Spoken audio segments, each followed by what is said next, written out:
My name is Christopher Francis. And my name is Daniel Kadarov. We are from Stevens Institute of Technology. And today we'll be discussing our approach to solving problem statement 1. What do all these things have in common? Every day, we rely on the various modes of transportation pictured here to move ourselves and our resources around our cities, our country, and the world. The number of these assets that occupy our land, sea, and sky are ever increasing and becoming more advanced and automated, demanding that methods for managing traffic, preventing accidents, and stifling terroristic exploitations become more advanced and automated as well. But what else do these systems have in common? Notably, every one of these systems relies heavily on GPS to perform even its most basic navigational functions. In addition to their own navigation, many vehicles in the transportation system also broadcast their GPS coordinates through various protocols in order to make information regarding their identity and position available to their respective control centers, to other vehicles, as well as the rest of the outside world. This not only facilitates situational awareness for managing traffic and avoiding collisions, but also causes nefarious vehicles or vessels to stand out, as they'll be among the very few targets picked up on radar not freely broadcasting their position. The table on the right shows AIS for ships, ADS-B, and remote ID for planes and drones respectively, as well as PTC or positive train control for rail. Even Uber uses the GPS reported by passenger and driver phones to track their rides, although they keep this information private. It should be noted that for all its benefits and wide usage, in reality, GPS signals are weak, unencrypted, and easily mimicked, which creates an opportunity for exploitation by nefarious actors through a spoofing attack.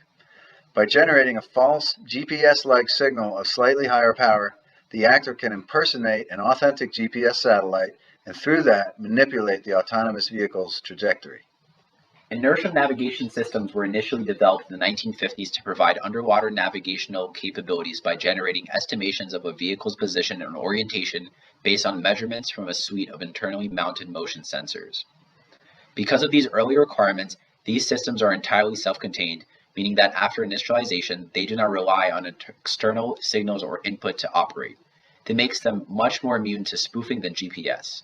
Today, it is very common for increasingly smaller and sophisticated INS to be integrated into various vehicle subsystems related to stabilization, airbags, crash detection, and as a redundancy navigation system with GPS. What we are proposing is that if the output of such an inertial navigation system can be jointly broadcast in real time with that of the GPS and via the aforementioned domain awareness protocols, then a control center would have all the information it needs to detect any discrepancy between the GPS track and that of the inertial navigation system. During a routine journey, the reported INS and GPS tracks should align, as on the left. In the event that the tracks diverge, as on the right, it must be interpreted as an indication that either the INS is malfunctioning or the GPS has been spoofed. While it can't be said with certainty that this represents a confirmed hijacking, either of these situations would merit immediate attention.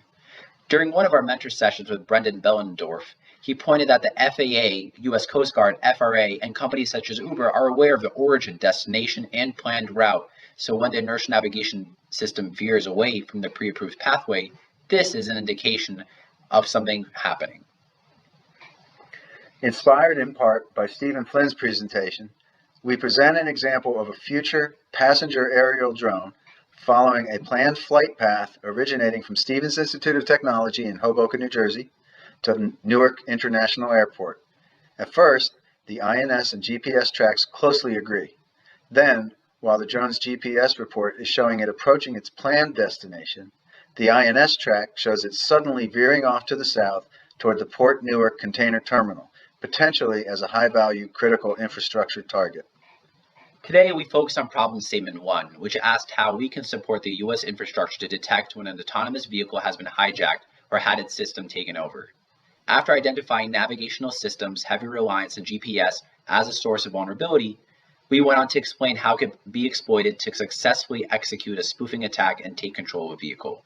We proposed leveraging technologies and capabilities already in place, such as already installed INS systems in vehicles and existing domain awareness communication protocols such as ADS-B and AIS to facilitate hijack detection.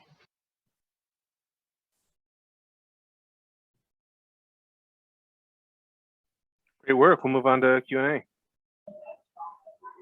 Troy, go ahead. Hi, thanks again for the presentation. I like the direct approach and the tailored scoping of your approach, particularly. Number one, are any of you researching inertial navigation systems? So we have some experience looking at it just in figured. terms of vulnerabilities. Yeah. Yeah, okay.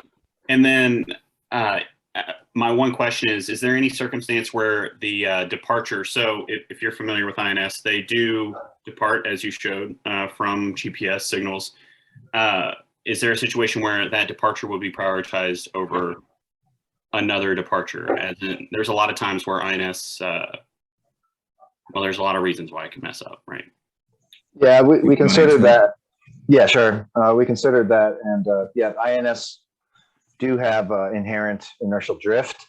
So you have to take that into account. And often when they're in the same vehicle as a GPS, the GPS will help reinitialize the INS. However, we kind of neglected that in this case because if we're talking about, say, flying taxis taking you from Hoboken to Newark Airport, it's a very short journey, maybe 20 miles roughly. And over that short time, maybe a half an hour trip, the amount of error might be a quarter mile or something. So it's a very small amount of error compared with that a hijacking would look like. Thank you.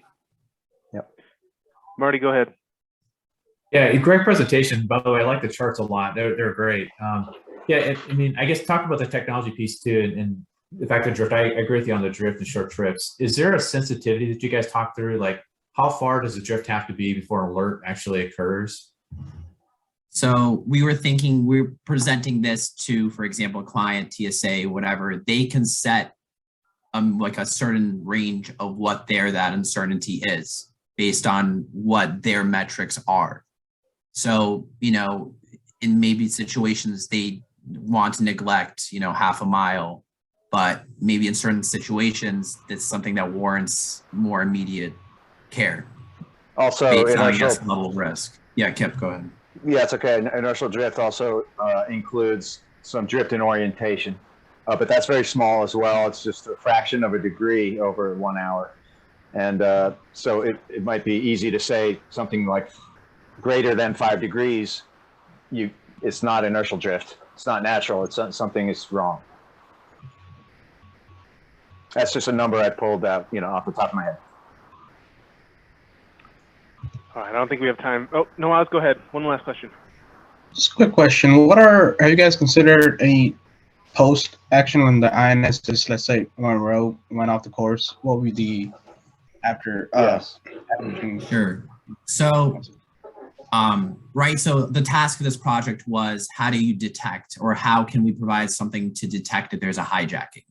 Right. So that kind of limits the scope of, we presented a way for said client to be notified or to see this hijacking progress. So, that client has to decide, okay, is this a hijacking or a malfunction? Is this something, going awry with the INS, or is this something going awry with a hijacking?